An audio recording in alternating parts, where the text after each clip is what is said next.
Good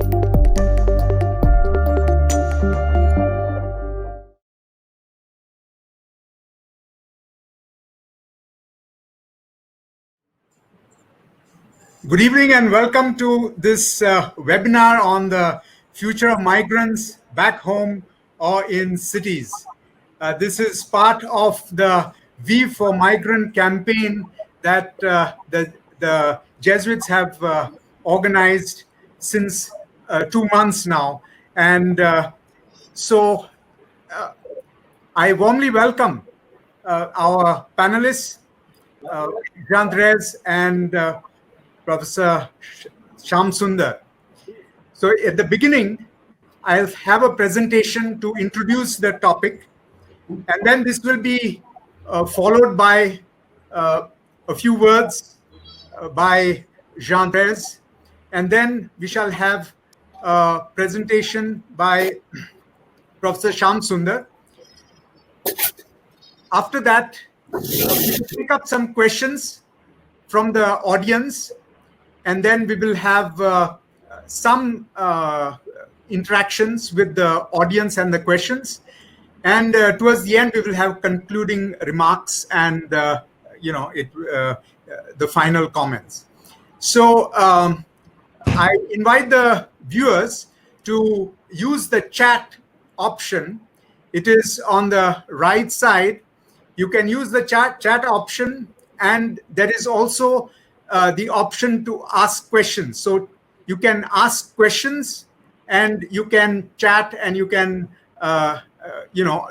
express your views on the topic, and so on and so forth. And if there is any problems and issues during the webinar, you can always express it in your chats. We will follow it very closely. So at the outset, we shall begin with a presentation.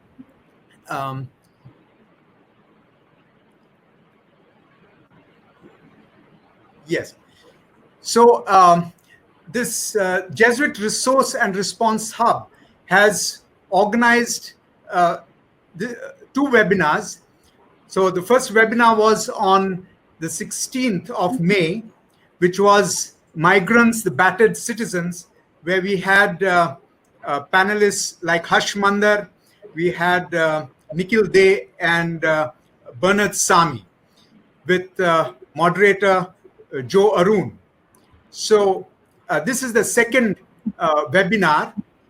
It is on the topic, the future of migrants back home or in cities.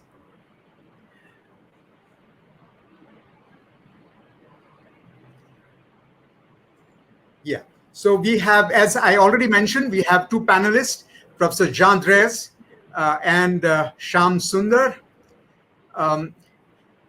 As you all know, the sudden announcement of the national lockdown on 24th March 2020 put the lives and livelihoods of millions of most vulnerable people, especially migrant workers, at risk. Having lost their jobs and with no income to sustain themselves, many migrant workers rushed to bus stops and railway stations to go home, but were stopped by police, who were ordered to seal the borders. This policy decision undoubtedly resulted in a humanitarian crisis that unraveled in the next few weeks, as an estimated 50 million migrant workers defied lockdown rules and began risking their lives to reach home using innovative means, trekking, walking on roads or railway tracks, cycling, getting onto cargo trucks, and any available means of transport. This is undoubtedly the largest exodus of people the world has ever witnessed in its history. News of migrants dying of exhaustion, hunger, being run over by trains on the tracks or vehicles on the roads has shaken the conscience of the nation. It is estimated that 251 migrants have died while undertaking their arduous journey back home. Thousands of Shramik trains organized by the government left migrants without food and water. It is estimated that 81 migrants died during their Shramik train journey. Even today, lakhs of migrants are still waiting to go home, and with greater relaxation in interstate movement of people, we hope all migrant workers who want to go home will reach home safely soon. But with millions of migrants returning back home, we are faced with multiple questions. Firstly, is this reverse migration we are witnessing a temporary phenomenon or a permanent one? Do migrant returnees have a future in their home states, or will they be forced to return to cities? Secondly, if they choose to stay back home, will they get stuck into the vicious cycle of poverty and caste oppression that they try to break away from? With many of the states keen on compromising labor welfare and labor laws to boost economy, are they returning home to be exploited again? Thirdly, if they choose to return to cities, what will be their plight? Will they have any mechanisms to safeguard themselves from such disasters in the future? And fourthly, can this migrant crisis be converted into an opportunity to ensure that the state makes new policies and legislations to safeguard and protect migrant rights? What can be the role of civil society and NGOs in ensuring a life of dignity for migrant workers? These are questions that we will be dealing with in this webinar on the future of migrants back home or in cities. In order to help us grapple with these complex issues, we have two eminent economists and experts on social policy. Professor Jean Dréze and Professor Shyam Sundar. Professor Jean Dréze is a renowned social scientist, an economist, an activist who has co-authored books with Nobel laureate in economics, Professor Amartya Sen, and many other eminent economists. He is a well-known face in the right to information, right to food campaigns, MG, NREGA, etc. And he is currently the visiting professor at the Department of Economics at Ranchi University. Professor Shyam Sundar is a professor at HRM in XLRI, Jamshedpur. He is the editorial board member of the Indian Journal of Labor Economics and is an expert in labor economics and has written extensively on unemployment, labor laws, and trade unions in India. I myself, the moderator for this session, I'm the executive director of Indian Social Institute and the editor of Social Action, the quarterly journal that comes from the institute. It is sheer coincidence that both our panelists are based in Jharkhand state, which has been a state that has been more sensitive to returning migrants. The Chief Minister himself welcomed the first migrants back to Ranchi on the first Shramik train. And the Jharkhand government has also been more benevolent by arranging flights also to bring migrants back home. So here we are at this webinar on the future of migrants back home or in cities. We begin with the panelists. We start with Professor Jean Dréze, and after that, we shall have Professor Shyam Sundar. So over to you, Professor Jean Dréze. Thank you. Denzil, you have posed many difficult questions in your short presentation, and I'm not really competent to answer them at all. In fact, I have no special competence on this entire subject. But I can share a few thoughts about how things look like from this part of the country, namely Jharkhand especially, and to some extent the surrounding states of Bihar, Orissa, West Bengal, and so on, the poorer states of the country. And I think it's important to focus more on these states from now on, because that is where the next crisis is likely to be, a crisis of survival and a crisis of widespread hunger. If you look back at there's a lot of background noise at my end. Is it the same as at your end? No. Okay, I'll continue. You can hear me, yeah? Yes. So I was saying that these poorer states, and especially Bihar and Jharkhand, are likely to be the site of the next crisis. If you look back at the last few weeks, one of the striking things we observe is that the central government has been consistently unable to anticipate the next crisis. They did not anticipate the consequences of the lockdown. They did not anticipate the consequences of abruptly cancelling all the trains. They did not anticipate what would happen to people on the trains when they are sent back in huge numbers without proper arrangements, and so on and so forth. And I think that now there's a danger of not anticipating the crisis of survival and livelihood in the poorer states in the next few months. If you look at the map of coronavirus cases, you can see very clearly that the virus is spreading fast now from the western and southern parts of the country towards the eastern part, this part of the country, which so far has had very few cases, but now the numbers are rising very fast. So we are seeing now these states which are extremely poor to start with. It's important to remember that they are not only the poorest states in India, they are among the poorest areas in the world. They are definitely much poorer, for example, than Nepal and Bangladesh, which are thought to be among the poorest countries in the world, but Bihar is far poorer.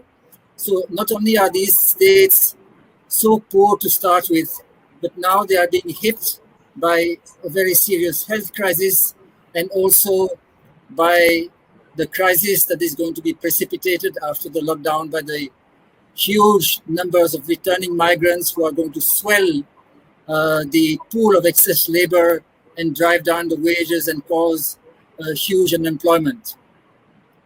Now, one thing that's important to remember is that the people who are suffering from this whole crisis are not just the migrant workers. The migrant workers, of course, have been among the main victims, and their hardships have been very visible on the television screens and so on. But we must also think, for instance, of their families. The plight of their families is often not much better. You must have heard of the recent hunger death that happened in Latehar district in Jharkhand, where a 5-year-old girl called Ningni on the 16th of May, after many days of hunger and food deprivation, fell unconscious and died. And the interesting thing to think about is that after she died, there was, of course, a huge amount of media attention and public discussion of this hunger death. But until that girl died, nobody was talking about the plight of that family, or for that matter, the many families in the same village who are in the same situation of having no jobs, no ration cars, and no food at home. So there are large numbers of people like that. I refer to that because this was a family of a migrant worker, Jaglal Bhuyan, who was stuck in a brick kiln far away from that family. And his wife, Kalavati, was struggling at home to feed her 6 children and surviving from help from neighbors, from a little bit of help from time to time from the school and the Anganwadi Once she got 500 rupees in her bank account through the Jan Dhan Yojana, but basically most of the time not having enough to feed her family. So the plight of that family of a migrant worker is just as bad as that of the worst affected migrant families.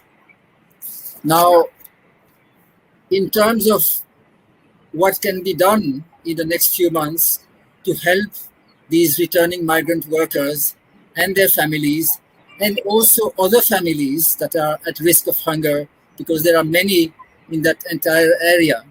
I think the first point to recognize, and I think this is reasonably well understood, is that what has kept people alive in the last few weeks in this area is the public distribution system. Fortunately, in Bihar and Jharkhand and the other poorer states of India, the coverage of the PDS is not so bad.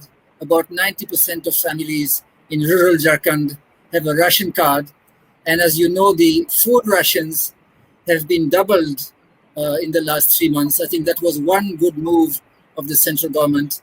And that has been of great help to huge numbers of poor families. So I think it's extremely important that this doubling of food rations continues in the next few months. There has been no announcement to that effect, so far as I know, from the central government, and time is running out because the end of June is not very far, and it requires advanced preparation to move the huge quantities of food that will be required to continue to double food rations. So I think this is an extremely urgent demand that we should make in every possible forum, that the doubling of food rations should continue for at least another 3 months to start with. Now, of course, that is not enough because, first of all, food rations is just a protection from hunger. It doesn't allow people to have good nutrition, let alone a decent standard of living. But also, large numbers of people, including many poor people, still don't have ration cards. And the family I've mentioned of Jaglal Bhuyan was one such family. There are hundreds of thousands of families like that in Jharkhand, including many poor families and many families that were not so poor earlier perhaps, but have been now pushed below the poverty line. So I feel that in a state like Jharkhand, where a large majority of the people who don't have ration cards at the moment are vulnerable families who may face the risk of hunger in the next few months, there's a strong case for giving ration, and also where it's very difficult to separate the poor families from those that may not need a ration card, which is a very small minority in any case. I think in that situation, there is a strong case for universalizing the public distribution system, at least in rural areas and urban slums. And that would cost very little. Yesterday, I calculated that if you were to extend the public distribution system to all households that don't have a ration card at the moment in rural Jharkhand for a period of 6 months at the standard rates of 5 kilos per person per month, that would barely cost 200 crores of rupees to the Jharkhand government for 6 months. This is really nothing. This is about 1/5 of 1% of the annual budget of the Jharkhand government.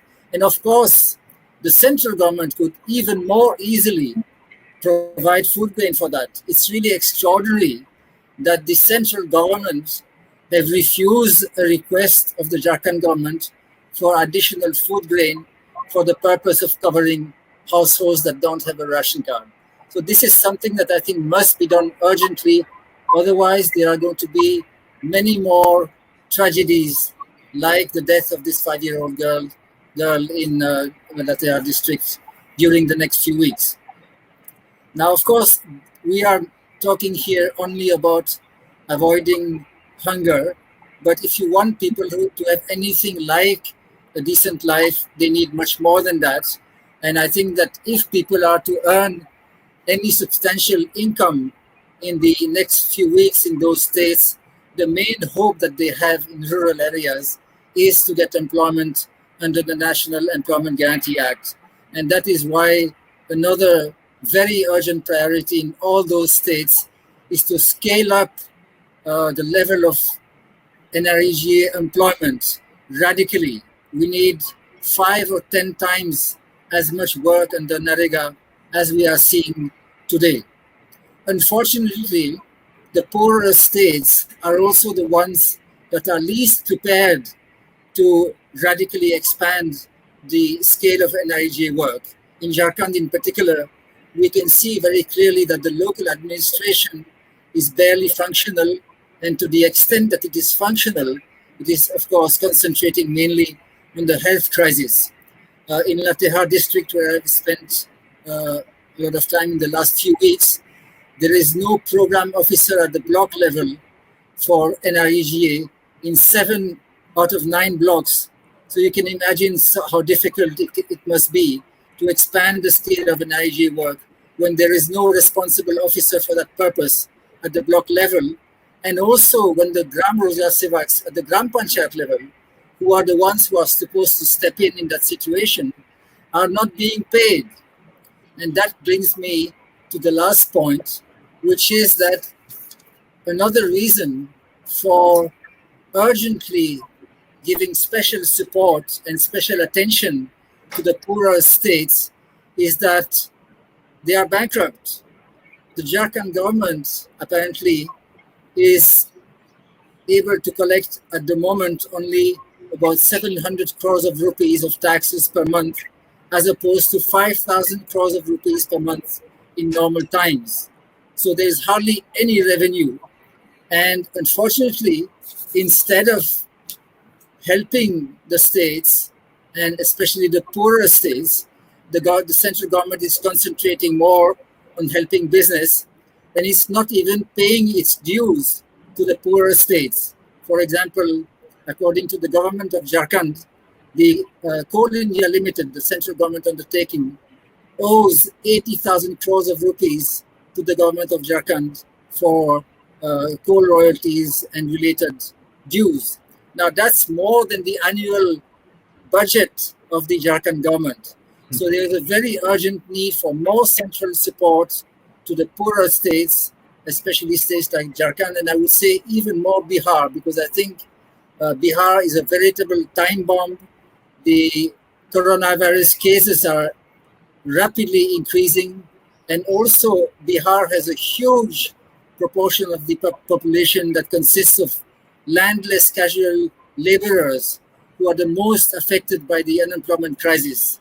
So unless there is much more central support for states like Bihar, I think that we are looking at a very serious humanitarian crisis in the next few months. I'll stop here for now, but I'll be happy to elaborate on some of these points in the discussion if I get a chance. Thank you. Okay. So thank you very much, Professor Jean. You have really captured the situation in Jharkhand, and you have mentioned that universalizing the PDS, in fact, even in Delhi, the Kejriwal government was forced to, allow people just to fill a form to give rations, especially so many people, they realize that so many people are unable to access rations and so on and so forth. So this is a very, very important thing that you have mentioned, the scaling up of MGNREGA, and more money has already been allocated for that by the government. But as you said, the implementation problems are there. So this needs to be looked at, and more central support, for the states, especially the vulnerable states. So so we will get back to you, Professor Jean, with more questions from the audience. And now we move on to Professor Shyam Sunder. Yes, over to you, Professor Shyam Sunder. You can. Sure.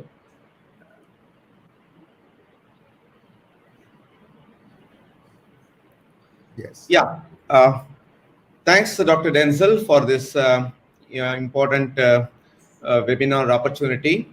And it has been a pleasure listening to John Dréze, and my presentation will be a contrast because his was quite grounded with micro-level facts, whereas I'll be largely using the secondary resources. To that extent, my presentation may lack credibility that his presentation had. Having said that, let me do with what I have.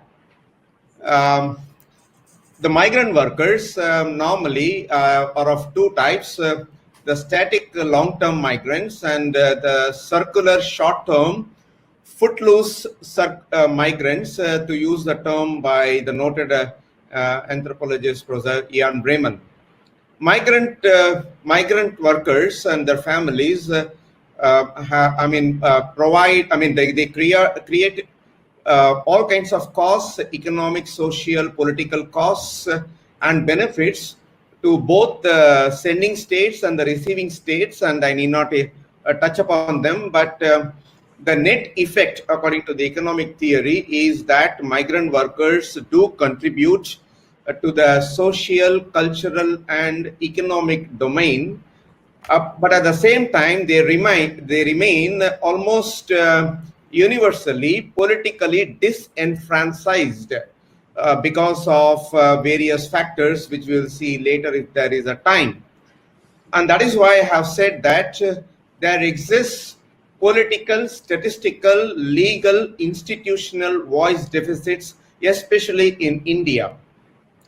Certainly political, because they become dismembered because of their migrancy and because they are out of touch with the political institutions, and they are statistically also quite absent, as we will see soon, because we do not have a credible database of migrant workers.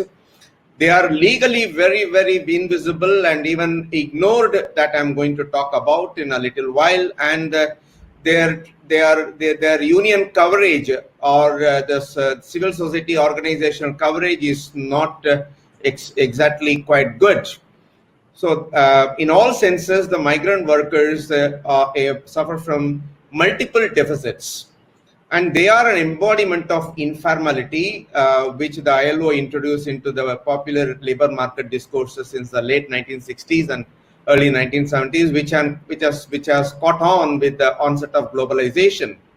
There are two models of thinking which I will briefly touch upon to set the tone for the discussion. There is a neoliberal argument which says that migrant workers provide easy, cheap labor because owing to their circulant nature and as well as the footloose nature, and because of the poor union coverage, voice coverage, as well as the legal coverage, they are sitting ducks for exploitation. And the ease of doing business overrides the ethical, legal, and institutional aspects of welfare of the migrant workers. On the other hand, we have an alternative, though operating with the capitalistic framework. I'm carefully avoiding the Marxist critique. I'm just talking about the two models within the capitalist framework. Within the capitalist framework, we have the decent work model, which has been initiated by the Philadelphia Declaration 1944 with its most famous statement that labor is not a commodity, and which got imprinted into the constitution of ILO and all the conventions and recommendations and paradigms, including the Universal Declaration of Human Rights and so on and so forth. This is the framework which stresses on equality between workers on the supply side and decent treatment by the employers of the workers on the demand side. So I will bat for the second framework, which is a labor rights framework or human rights framework, and I reject the neoliberal argument of low cost model, which taken to this logical extent will lead to race to the bottom of labor standards. And I start with my presentation. Now, we must note that a labor market in India is normally known as the dual labor market, with the informality on the dominating. On the right side, all the viewers will find that all the sectors, be it manufacturing or non-manufacturing or service, the level of informality, that is the proportion of informality, is pretty dominant, especially in non-manufacturing, which comprises mostly the construction sector, whereas the manufacturing is also equally characterized by informality. So, and of course, we shall see that the unemployment rate in India has risen from 2.2 in 2004-5 NSSO to about 23.5 in the CMIE database, which is high frequency data model, which has its own limitations. But I shall not step on that for the present context. I shall rely on the CMIE database because it offers the most recent. We find that both the rural and urban unemployment have been sticky at 25% or above mostly, but the rural unemployment, as we see, has declined thanks largely to the COVID relaxations that have been set in motion from April 20th onwards.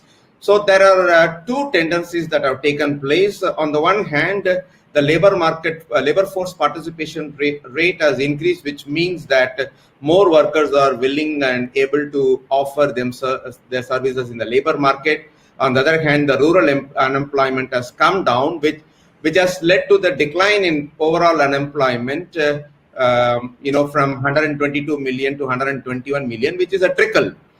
But we may, following John Dréze's argument, if the unemployment has to come down, particularly in the rural areas in which the MGNREGA scheme operates, it has to be very aggressively pursued.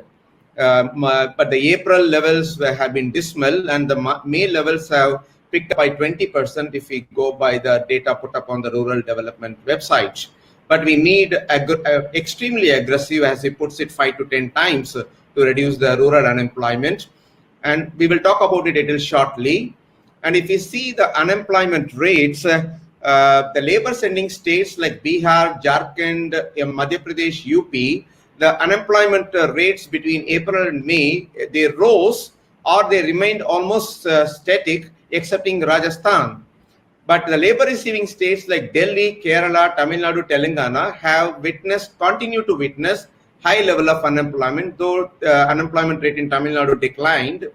But the rise in unemployment and COVID, they do not seem to be related, in a sense that Maharashtra, despite the high levels of lockdown, they have very low levels of, relatively lower levels of unemployment. And in Tamil Nadu, which is equally a vulnerable state, it has been low and declining. So Professor Neeraj Hatekar's argument that COVID and lockdown and its impact on the labor market being ambiguous, perhaps needs to be considered here. And unemployment in Delhi has shot up tremendously because Delhi has seen the highest level of exodus of migrant workers. And we need to think of local alternatives in these cities, which I will talk a little late. Now, we have this problem of credible database on the migrant workers. The 2011 census data is not fully out, and the 2007-8 NSSO data shows us that about 30% of the migrant families would be migrant workers. And on April 22, the World Bank guesstimated the internal migrants to be 40 million. And from the finance minister's speech, it's a very interesting, numbers that she had floated. She said 8 crore migrants who are neither covered by National Food Security Acts nor by the state scheme of PDS, which means 80 million plus those who would have been covered by NFSA. So this takes us, to the region of 140, 150 million, which is an extraordinary figure, the fantastic figure, I should say. And of course, the entire presentations by the finance minister, where a lot of fantastic figures were floated. So we should not buy these figures hook, line, and sinker. We should take it with the huge doses of salt. So, and then let me look, if I look at the statistics released by Home Ministry from time to time, Yesterday, Mr. Amit Shah gave the statistics that 5.5 lakh workers have returned. 55 lakh migrant workers and families have returned through road and railway routes. Through road, it was 41 lakhs, and the remaining by the Shramik trains. And we do not know about other private transportation. So we have, we have a sense that migrant workers should be around between 100 and 150 million. So that is what we have. So statistical invisibility of the migrant workers is a huge governance failure. That is the first point of my presentation here.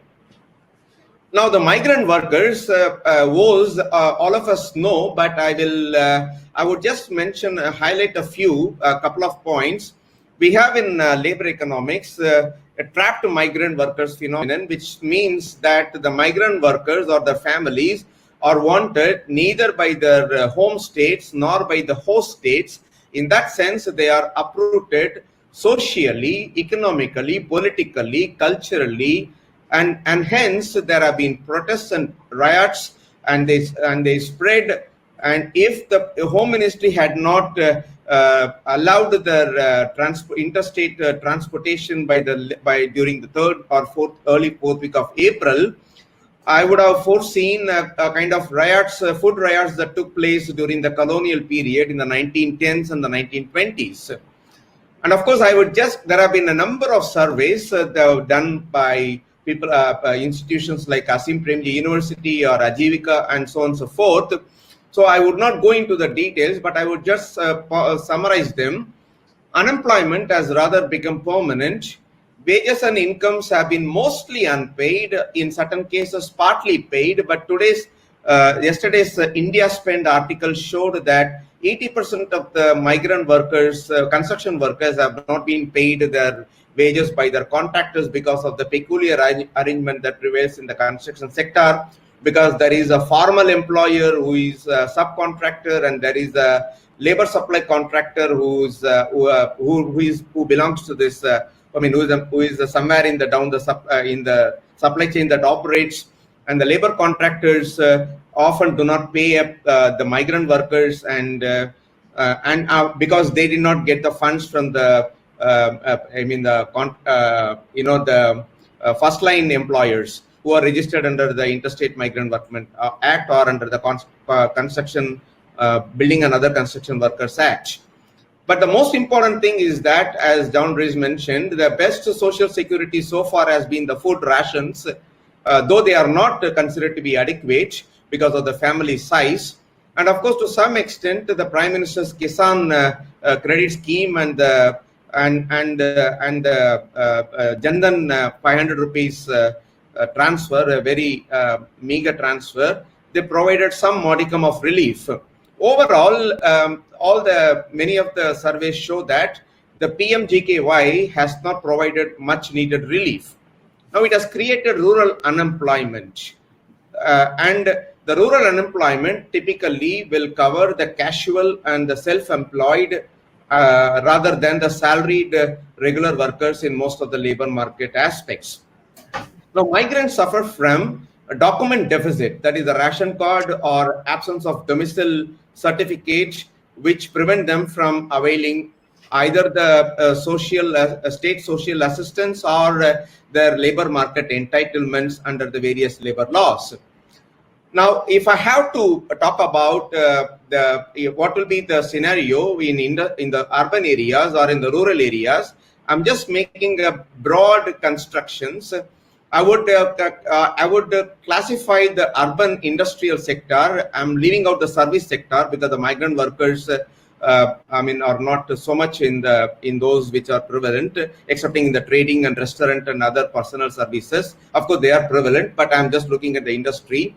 I see that classify them into non-essential, that is FMCG sector, which has always been functional, and the continuing lockdown, the liberalized and the migrant heavy. The lockdown forms, there are huge product market issues in terms of access to the market, payment of wages, and of course the coercive action because of the Ministry of Home Affairs order 29th March that all employers must pay wages in the shops and establishment as well as in the industry, which has been challenged in the Supreme Court, and Supreme Court has said that no coercive action against defaulting firms should be taken, and the petition is pending. It is sub judice, so I would not make any further observations save those I have said. One, and of course there is a tremendous amount of desertion of workers, and so there will not be any demand for labor in the lockdown firms. That is, those firms which are still under lockdown, which include of course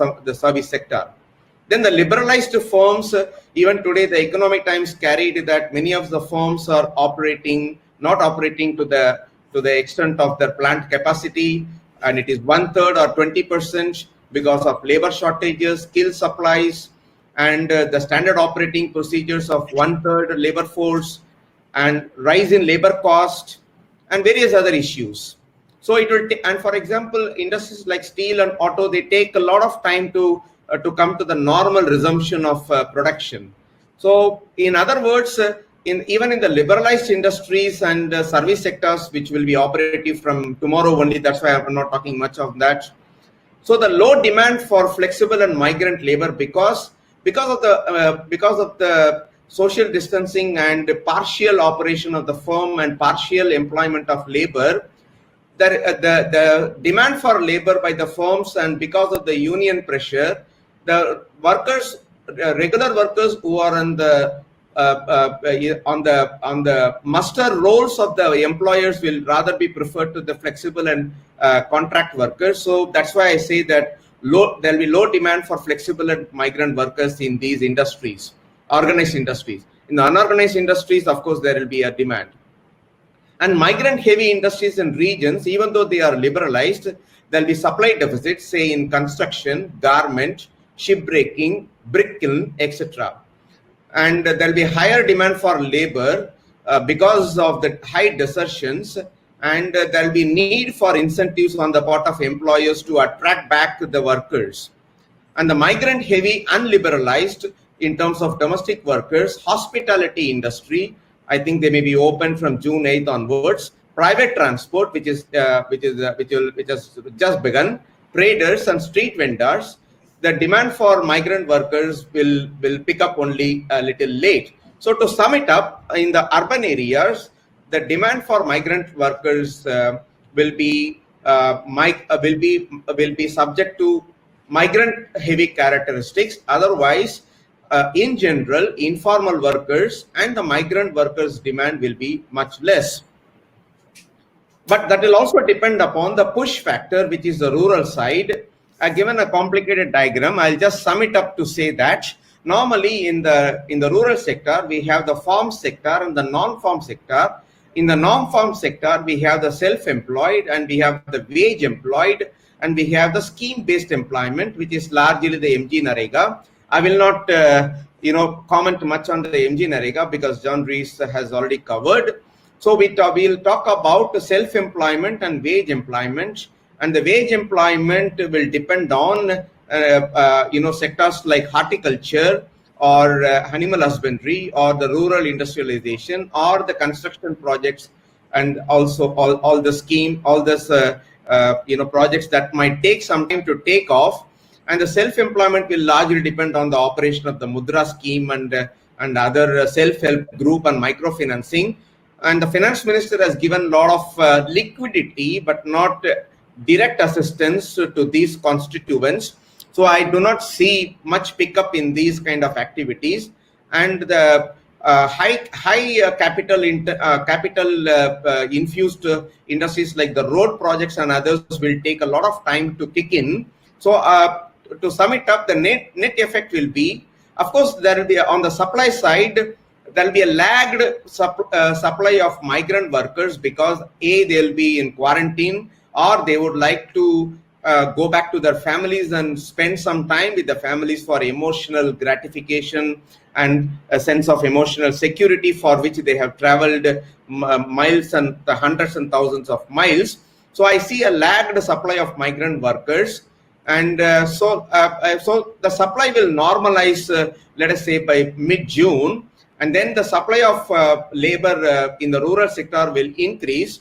which will push down the market wages. Here only I will plead to the finance minister that the minimum wages concerning the agricultural workers and the various occupations in the rural areas need to be hiked up considerably.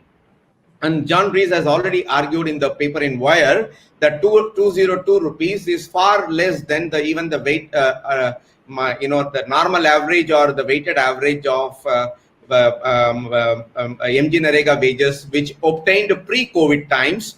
I make a strong case that the minimum wages must be in the region of 300 to 350 rupees in the rural areas, in order to absorb the labor market shocks that will arise out of the increased supply in the labor market in the rural areas. So I join him to plead the same. And of course, the logistical issues that he talked about. So we have now a disaster capitalism, which often is the case, whether it is tsunami or earthquake or this biological crisis, so we will have to look at the short-term side. The short-term, I'm making speculations, short-term, medium-term, and long-term. Short-term, the psychological traumatic effects will be far more powerful than the economic effects. So it will take some time for the pull factors to work for the urban areas to attract back the return migrants, reverse migrants, to come back to their former host spaces.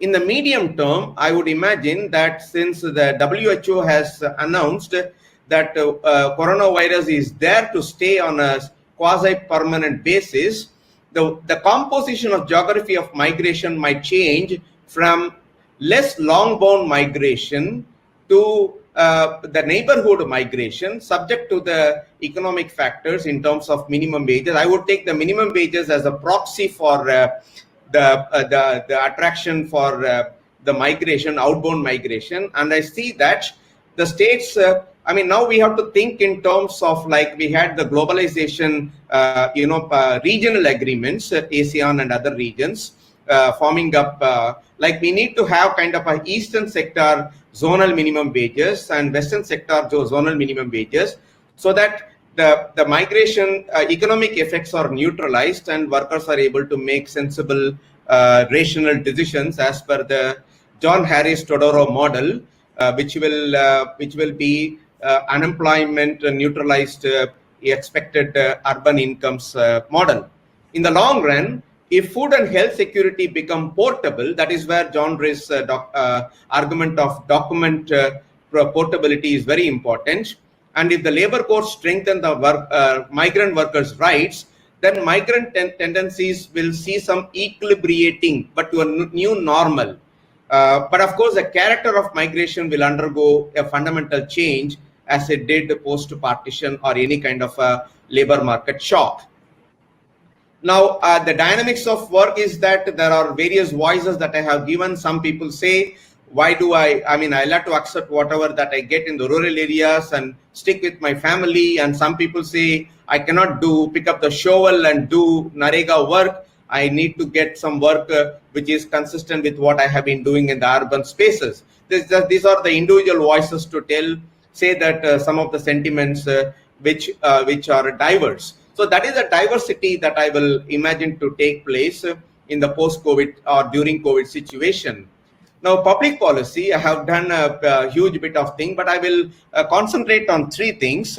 Professor Denzil, I have time. Can I carry on? Okay. Continue. Yes. Yeah. Thanks. I will talk about the governance failure. I'm not going to talk about the finance minister's relief packages and others which have been adequately critiqued in the various outlets. I will talk about three things: the labor law amendments that several state governments have done, and of course the pre-COVID job reservation laws for the locals. How would it play out? That is going to be an interesting question, which affects the migrant workers' jobs. And I will also mention the Karnataka. I will now only see the Karnataka government was the first government to refuse outbound migration because the realty sector lobbied with the Karnataka government, saying that they depend considerably on the migrant workers from UP. They are the skilled migrant cutters, and Bihar and Jharkhand and other places, semi-skilled workers.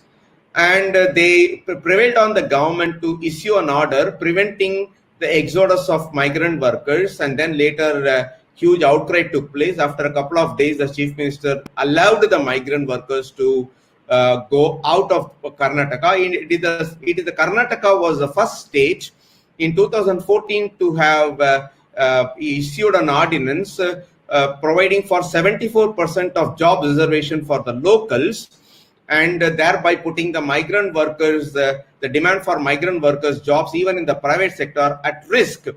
So you see the labor market shocks bring about a 360-degree turn on the public policy of the government. And I counted that 9 states have put in or proposed to put in job reservation for the locals, and some have gone to the extent of 100% reservation for the locals, which is a mockery of constitution as well as the free market theory, which otherwise the state embraces in a neoliberal regime. And let us see how this job reservation versus the labor shortage and need for migrant workers play out in the COVID or post-COVID situation. It will be very interesting to see. The Shiv Sena government is in power, which talked about job reservation, and now Maharashtra, interestingly, is very quiet on migration workers. And in fact, that brings me to the role of judiciary. The Supreme Court, as has been documented by High Court, the retired Supreme Court Justice Mr. Lokur, in a very superb article in which he said that the way the Supreme Court has handled the migrant workers issues till recently, till second week or third week of May, he said he would give F degree for the way they handled, buying hook, line, and sinker the government's submission that everything is fine and not a single worker could be seen on the road, etc., etc. And then, as the leading advocates made submissions, he took suo moto cognizance of the travails and of the migrant workers and started issuing notices to the central government and the state governments. And then it had given the much needed order that the migrant workers should at any rate not be asked to pay up the railway fares and all the other travel arrangements, and it should be borne by the government, either the center or the state government. And this was an order which should have been given as early as by April end or in the first week of May, which would have prevented a lot of travails concerning the railway passengers and several undesirable, extremely condemnable episodes that took place on the train, which Dréze made a brief mention of. So the judiciary has woken up rather late, but it has now acted, which is a good sign for the society. Now I'll come to the role of the state, which brings me to the relief measures. The relief measures, particularly for the migrants, is, as I already told, they will be providing 8 crore workers the food rations, which will definitely provide some kind of succor to these families, some kind of a welfare. But and of course, it will be continued for 2 months, which means May and June. It needs to be taken beyond June, as Dréze has mentioned. And but the allocated amount is 3,500 crores in the original speech. But later it was revised downwards for some reasons, and now it shows that of the total of 20 lakh crores is just 0.15% of the total financial package, which, to say the least, is a very inconsiderate sum. And of course, a one nation, one ration card, we will see it happening by March 31st, 2021. Which is a government estimate, and going by the standards of government estimation, we are not very sure. But again, the Interstate Migrant Workers Act requires the employers, principal employers, and the contractors to provide shelter to the migrant workers. It is a statutory requirement, but the finance minister has said that the government would convert the existing PM Awas Yojana buildings into affordable rental housing complexes for migrant workers. We do not know whether the company will bear the rent or the employers will bear the rent. But anyway, the migrant workers, the shelter is an entitlement as per the Interstate Migrant Workmen Act 1979, as well also by the Building and Other Construction Workers Act 1996. Both of them have been not been enforced at all, and I will come to that a little shortly. And of course, the street vendors have been given magnanimous working capital loan of 10,000 rupees at a very lower rate. Now we see I have put out the laws that will be helpful, cover the informal workers and also the migrant workers, and I have put it on the Interstate Migrant Workmen Act 1979, which provides a bundle of rights to the migrant workers, though limited. And the contractors will have to register at the origination place and the destination place, and they will have to be migrant workers will have to be provided a passbook, and they will have to be provided equal wage for equal work, shelter, food, quality, and safe conditions of work, and traveling allowance, etc., which cannot be seen as an advance. Otherwise, it will attract the Bonded Labor Abolition Act.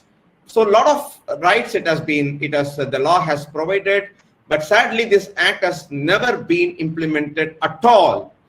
And now the UP government has established a commission on migration to not only register but also to do the skill mapping, and various others have followed.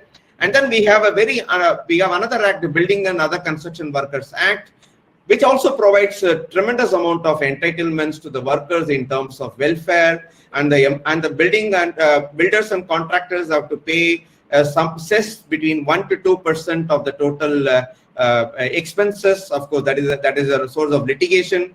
But we have a fund which, according to the finance minister, somewhere between 40,000 crores or 55,000 crores, and which she had generously allowed the state governments to use these funds to provide relief to the construction workers. And several states have offered relief ranging from 1,000 to 5,000 rupees to the construction workers. And I must also mention here, since between 2009 and 2018, the Supreme Court has been seized of this of the non-implementation of this very important act, a very comprehensive and extremely good act, BOCW Act 1996 and the SES Act 1996. Can we imagine, despite the Supreme Court severe strictures to ask the state governments to constitute the welfare boards, construction workers welfare boards, and also implement the scheme and implement the cess fund for the welfare of the construction workers? Even till date, it has not been implemented. In 2018, it has given some ultimatums to the state governments. I'll just take another 7-8 minutes to finish it. Of course, the Unorganized Workers Social Security Act also provides a lot of entitlements, though it's a damn skip by the UP government. If the late Professor Arjun Sengupta's commission's recommendations have been taken seriously, we could have had a better Unorganized Workers Social Security Act. And the Unorganized Workers Social Security Act requires the government to provide smart portable registration identity cards called U-Win card. This was conceptualized in 2014 by the UPA government, but not implemented so far. And now we have the various disruptions to the labor laws by Rajasthan, by 10 states, to extend the hours of work, which will mean the demand for labor will decrease, and to that extent, the demand for labor, demand for flexible workers, demand for migrant workers will also decrease. And the fixed term employment and various other reforms are set to be in motion. And the state governments, particularly the UP and MP, has liberalized the labor laws considerably, which again will mean tremendous amount of labor flexibility to the employers. And to that extent, the demand for precarious workers will come down, or it will informalize and precariatize the labor market in these two states. And the labor being on the concurrent list simply means that the state government should do such amendments as necessary to improve the labor welfare, but not to execute extreme sweeping suspension of labor laws, thereby creating a legislative vacuum, particularly in UP and also secondarily in Madhya Pradesh. Now, what is the need of our reforms? And we have a talk by various people that this is the time to execute labor law reforms. Yes. And I tell you, I mean, my take on that would be to revoke the job reservation for locals and introduce the smart card to unorganized workers, aggressive registration of workers under the various laws, constitution of boards and start functioning these welfare boards, and announce national floor level minimum wage. Despite the gazettification of minimum wage code, code on wages, the minimum the wage code has not been notified as yet. If the wage code is notified, the national floor level minimum wage will kick in, and which will enable the state governments to fix the regional minimum wages, and so that labor will be better. So finally, I offer that unemployment allowance and insurance scheme should be framed up soon, and that will help the government. And I will end with the Prime Minister statement on May 31st. He has spoken eloquently, as he would always. The pain that the poor and the working class and the laborers suffered cannot be described in words. The current scenario is an eye-opener to the happenings in the past in the country. They offer opportunities for scrutiny and lessons for the future. And these are powerful words coming from the Prime Minister of the country. And Professor John Dréze and I have provided a number of suggestions, and of course there are a lot other suggestions that various academics have provided through various outlets. And I hope the Prime Minister's promise and the concern will reflect in possible public policy actions to cure an unforgivable governance deficit that has characterized the migrant workers and the informal workers in the last 3 decades. Thank you very much. Okay. So thank you very much, Professor Shyam Sundar, for this extensive presentation of the various dimensions that you have brought in. You said that the migrants contribute to the economy. You already brought out the issue of the statistical invisibility of migrants, the current situation. You gave short term, what are the different scenarios at the short term, medium term, and long term. And you also spoke of the labor law changes and so on and so forth. So I think this has been an extensive presentation. Yeah. So coming to the questions, we have a lot of questions over here. Yeah. So let me take one question. Yeah, it is related to labor laws.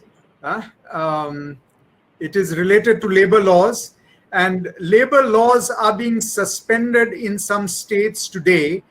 How it can be stopped legally, internationally, through ILO and other forums. So this is. Should I take the questions, and we'll take the questions all and then respond? That. First I want to get Jean Dréze. He's just coming back to the room. Yes, come. Yes. Okay. Professor Jean Dréze, there's a question to you. Professor Jean Dréze, can you hear? I can't hear very well at all. Can you hear me? Yes, we can hear you. Okay, yes. I'll try to hear you. Okay. Yeah, so we have a question to you. States like Tamil Nadu are migrant receiving states. Now, if migrant labor leaves, so how the absence of migrant labor will affect states, like Tamil Nadu economically? So this is one question to you. I do not know whether Yes. you'd like to answer that. Actually, I noticed several questions related to that.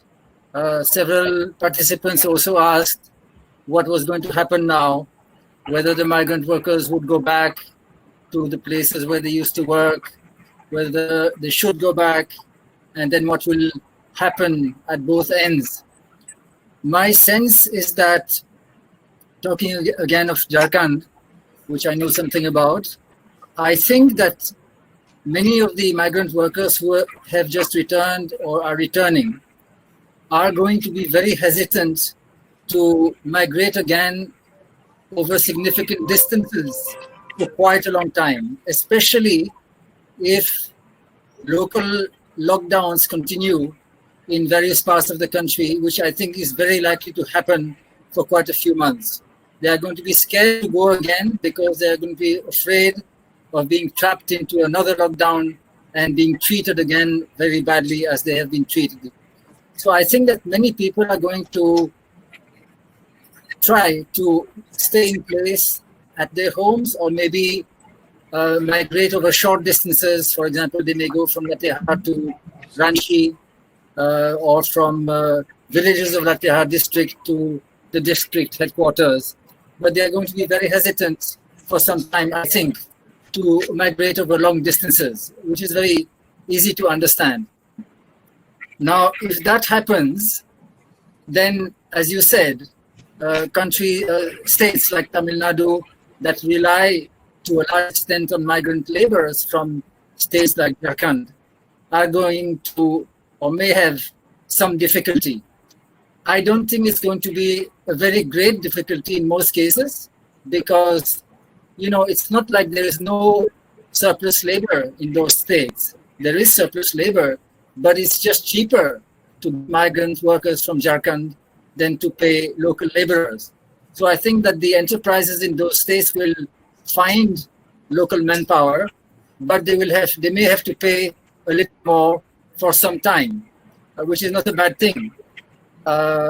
And since the labor costs tend to be a small proportion of total costs, I think that many enterprises are going to be able to manage this, especially if it's a short-term problem. Now, in the states like Jharkhand and Bihar, where migrants are returning, as I mentioned earlier, I think there is going to be a huge surplus of labor for some time. And it's possible, of course, that over time, this will prove to be an asset of some sort to the local economy, partly because some of these workers are actually skilled workers. Many of them are casual laborers, but there are also engineers, there are designers, there are all kinds of people. So it's conceivable that over time, this returning of many migrant workers is going to be an asset for the economy, but I don't think that is going to happen in a hurry.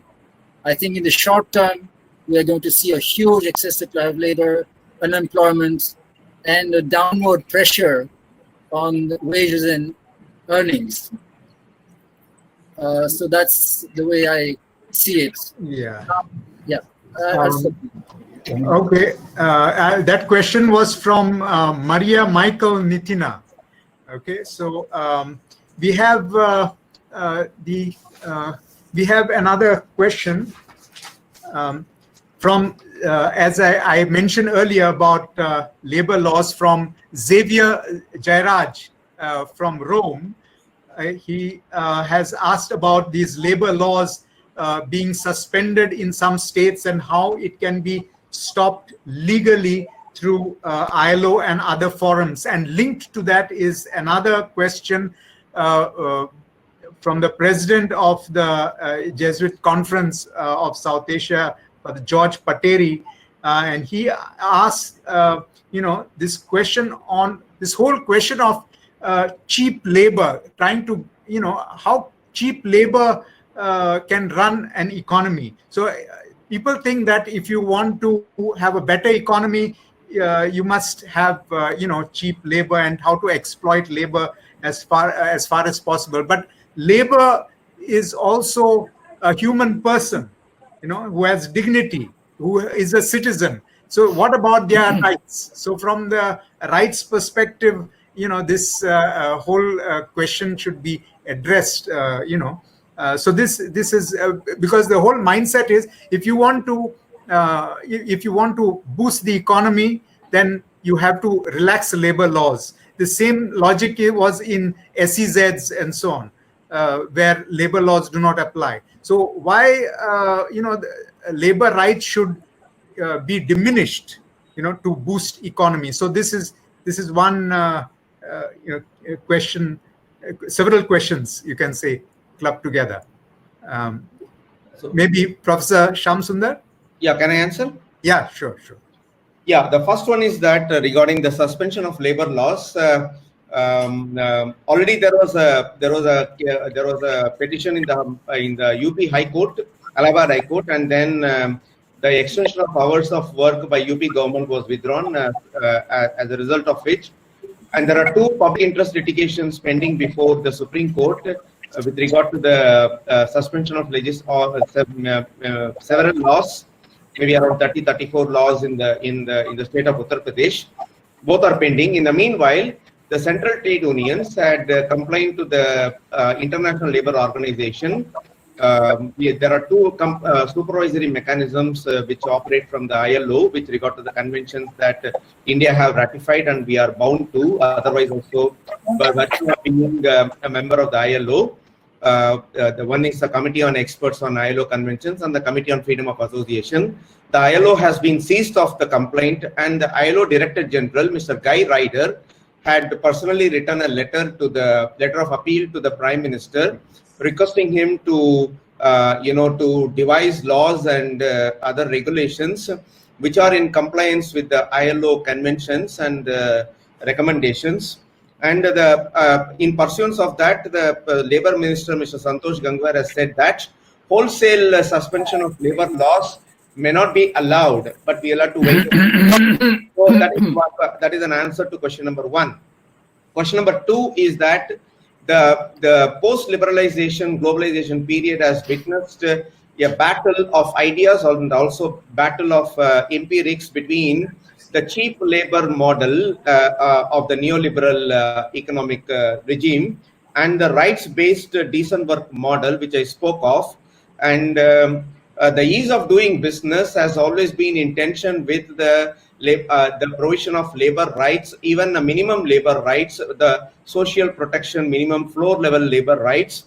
And the tension is visible as you mentioned, Professor Denzil, rightly, that the special economic zones and IT and IT-enabled industries are virtually enjoying labor law holidays. And now what the UP government is also trying to give is 3-year labor law, 1,200 days or 1,000 days labor law holidays to the industry on the mistaken notion that labor laws impose considerable rigidity on the ease of doing business.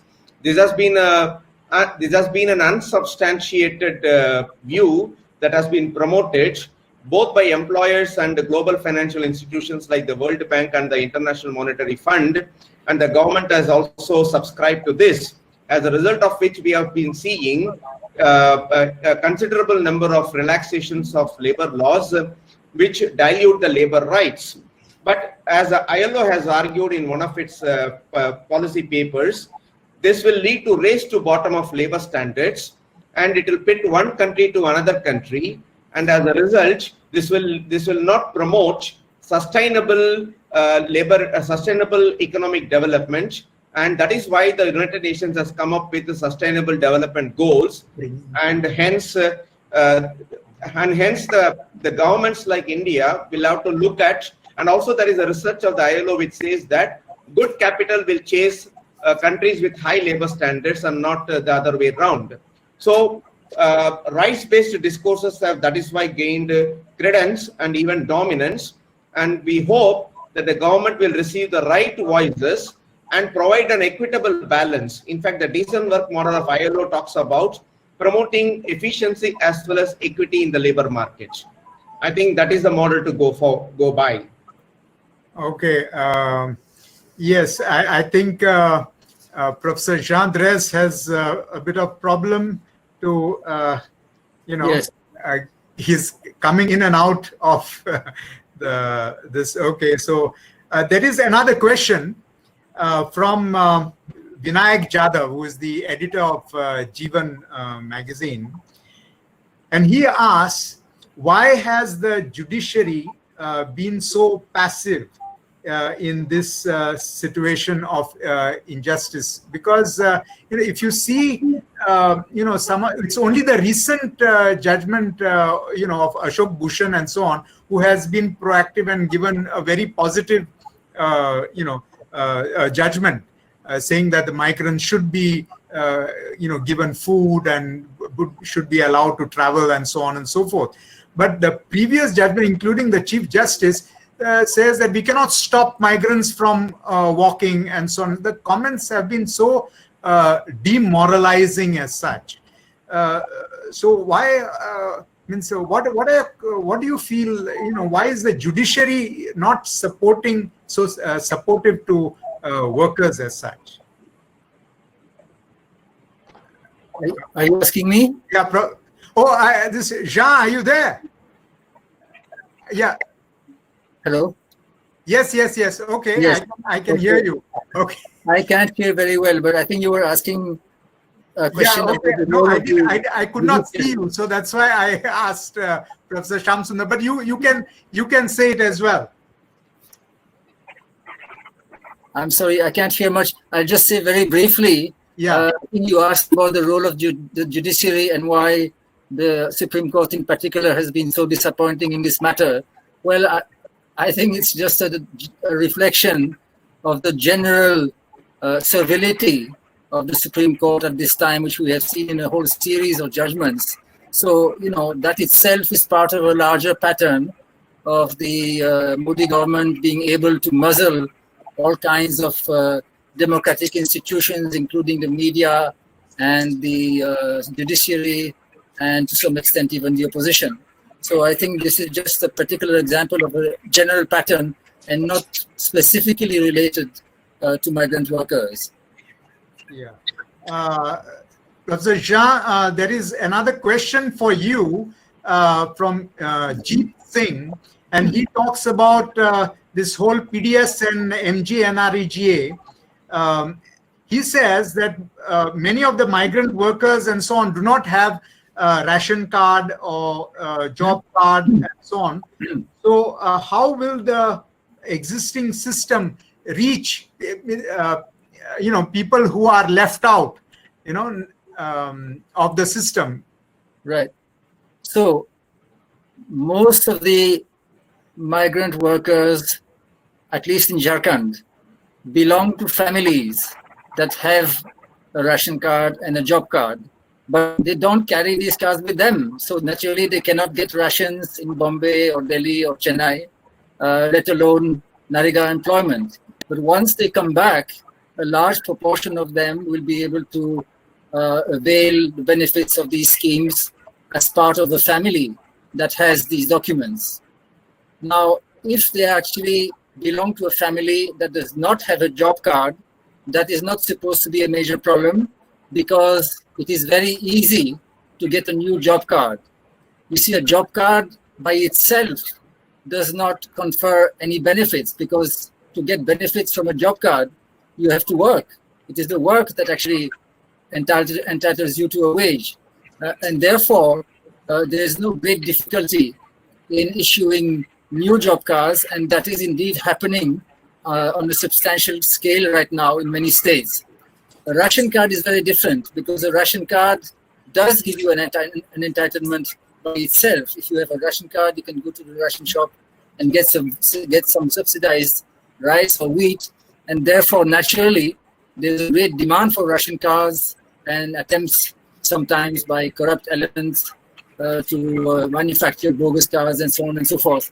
And therefore it's much harder to get a ration card. So if a migrant worker belongs to a household that does not have a ration card, then yes, they will have difficulties. But these are the difficulties that apply to all households without ration card, not just those that have migrant workers. So as I mentioned earlier, there is a very serious problem in the poorer states in particular of a substantial proportion of poor households not having a ration card. And the answer to that is to extend the PDS to these households, at least on a temporary basis. And as I explained earlier, it would not cost very much, especially if it is done by releasing some of the gigantic excess food stocks that are lying with the central government. I think that is the way to go. Yeah, thank you, Professor Shah. There is a question, I think, to Professor Shyam Sundar from Princey. I think she says, we have found labor unions absent, distant, inaccessible as we work with migrant workers, many in bonded labor conditions. We do feel the need to organize workers, but how to organize a group when they are migrants from other district states, when their feeling of trust on people systems is so low, understandably. How are labor unions organizing migrant workers? So this is the whole issue of, how can we organize the unorganized and such type of migrant workers and so on? Professor Shyam. Yeah. There are, can I also answer the judiciary or shall I leave it? Okay. You can say a word if you want. If you don't want to, I'll skip it. I'll go to this. Okay. As a moderator, you can tell me what I can answer. No, you answer this question. Okay. So, see, the organizing the unorganized workers has been a great challenge to the mainstream trade unions, and they have been rightly criticized for not for not adapting their organizing and various other labor market strategies suiting the peculiar conditions that obtain in the unorganized sector. And of course, they're also found wanting in organizing the contract workers, and not to mention the migrant workers. So if I have to start with a statistic, I should say that not more than a generous estimate of union coverage in India would show that not more than 14 to 16% of the total workers in India would be covered by some kind of a registered union organizations. Having said that, their coverage, if we go by sectors, is rather poor in migrant-heavy workers, particularly the construction sector. But I should also, at the same time, hasten to say that the mainstream trade unions, whether they be central or state-level trade unions, have begun to appreciate the fact that their traditional constituencies, say the regular salaried workers, are declining. On the other hand, the unorganized workers and the migrant and precarious workers are rising. So they are definitely broadening their struggle agenda as well as the organizing strategies, but it requires tremendous amount of resources, both material and human capital and other kind of resources to organize the unorganized workers, because the sites of organizations have to be the construction sites or the residential sites, and they are diverse. And that is one of the big challenges they have. How do we establish contacts? And also we have to appreciate the fact the moment these workers are organized, immediately they are fired by the contractors or the employers. So there is a double whammy. They are precarious and they cannot be organized for, and unions are of the view that if we organize, they lose their jobs. So how do we go about it? The solution is to go for a social movement kind of a model, to have a multi-stakeholder initiative approach and build bridges between citizens forums and various other civil society organizations. The SEWA has done it in the case of various domestic workers and street vendors and others. So this will be the model to go forward. And I think the trade unions would have learned by now the lessons, and of course they are aware of it, acutely aware of the deficit, union coverage deficit, voice deficit that exists. And the migrant workers, I should imagine that not more than 3% of the migrant workers would be unionized. But if we take largely the civil society organization, NGOs and others, we will say that the voice coverage could be around 22%, which is the guesstimate. So the way to go about, in short, is to look at the multi-stakeholder initiative and building bridges between the mainstream trade unions, which of course will be at the forefront of the entire social movement model, and hopefully that will deliver lessons. Okay, so thank you. We have with us, for the Rudy Heredia, and he is an eminent sociologist. So, Father Rudy, could you ask a question? Yes, I have a difficulty with the approach to the migrants when it's based on welfare. That is an emergency thing. There is a structural crisis that has caused this. COVID-19 has shown the soft underbelly of our society. It gives us a chance to reorganize as more egalitarian, or it could result in a polarization. So I think we need to address this, and this is partly a political problem and partly a social problem. But this is not being featured very much in the approach to the migration. The migrations to the city was distress migration. The migration from the city is desperate migration. But the unequal exchange between urban and rural is still not addressed. And this is part of the main contradictions in Indian society. And neoliberal saffronization is going to make it much worse. We will have neoliberalism characteristics, which is going to be disastrous. It may make the business easier, but it will make it much worse for the workers. We treat workers as products, as commodities. We do not treat them as citizens who have the same kind of aspirations as the preamble gave all our citizens. So I think this is something that we should look at more seriously. So Okay. Thank you, Rudy. Yeah, so I mean, this whole thing of, pushing towards urbanization, this whole smart cities and so on had resulted in a lot of, rural to urban migration. And now, I don't know whether this bubble is bursting or what. Will this be a sort of, will there be some de-urbanization taking place, or will this whole, increasing people into urban centers, will this trend continue in the future, or will there be more focus on rural development and, as the Prime Minister also was mentioning, about self-sufficient villages? Can I come in? Yes, Professor Shyam. Yeah, there are three observations I would like to make. Number one is that, though at a very, very severe cost, the migrant workers who have been socially, politically, and by labor market invisible have been brought onto the mainstream. In fact, this could be an opportunity, a very fine opportunity for the state to construct public policies and state interventions to provide for the labor welfare. And we have the Occupational Safety and Health and Working Conditions Code coming up, and the migrant workers issues could be very suitably addressed therein. And of course, we academics are planning to we are in the process of writing, and we have written also in the press. I'm sure the government will take cognizance of this issue. Secondly, it is very important to understand that the state should understand the lesson that, particularly I hail from Mumbai. In the past, I have been in Mumbai. State should not leave the urban redevelopment and slum redevelopment to the private sector and just rely on them. It has been a shoddy result, and we see that the entire urban redevelopment and reconstruction has been given a go by. State has to play a very important role in that sense.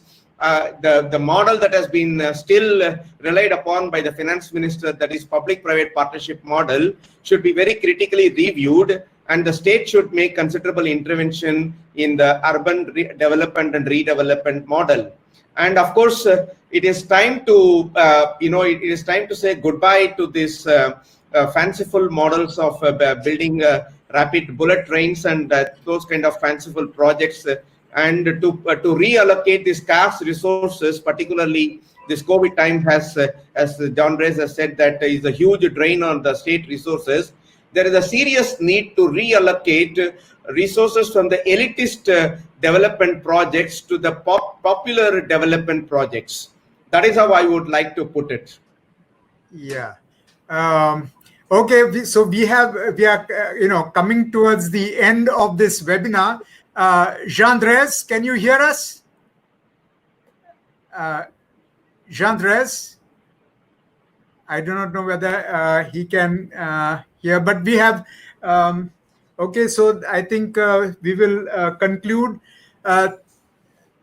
So thank you very much, Professor Shyam Sundar and Professor Jean Dréze. You have both made tremendous presentations, and over here focusing on the future, not only the present situation but also the future.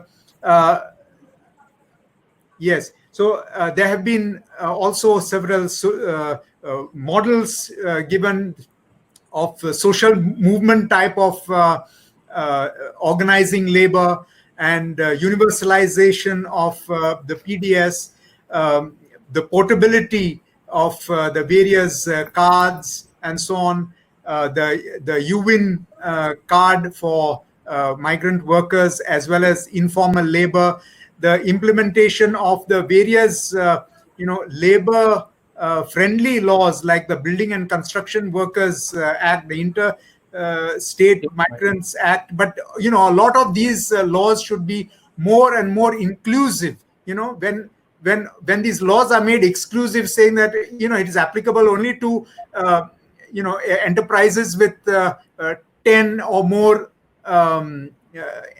employees and so on. So such type of laws which exclude a large number of people should be really relooked, and labor law should be made more inclusive,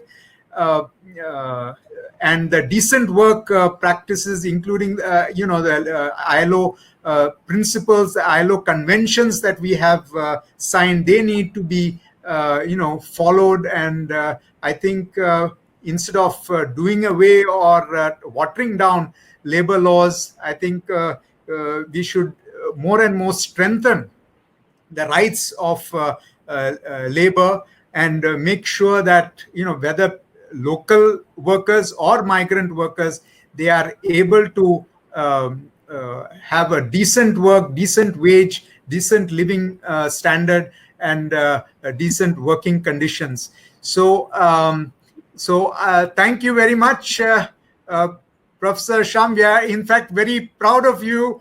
You come from XLRI, a Jesuit institution, and I think most of our viewers over here are Jesuits or people collaborating with Jesuits. So we are very proud of you, your accomplishments, your work, and we know that you are also involved in a lot of webinars. I know that you are involved in one more tomorrow. So all the best to you, and thank you. And I hope not only you, Professor Shyam Sundar and Professor Jean Dréze, but also the viewers participate and support this We for Migrants campaign. Okay, Professor Shyam, you want to say something? Yeah. I in fact wish to thank you for this unique initiative and inviting a person like eminent economist like Professor John Dréze. And of course, I hail from XLRI Xavier School of Management, and it's a B school with a difference, and we are very ethically and socially sensitive we are sensitive to ethical and social inclusive issues.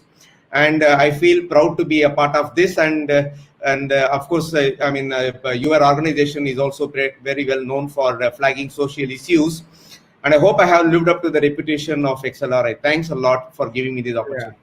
Thank you very much, Professor Shyam Sundar, and thank you very much all the viewers and participants. We were able to only take a few questions, but we will definitely look at these questions, and all your questions and comments will help us to move ahead in our campaign V for Migrants, supporting migrants and especially vulnerable people in our country. So thank you very much, and God bless you all. Have a good night.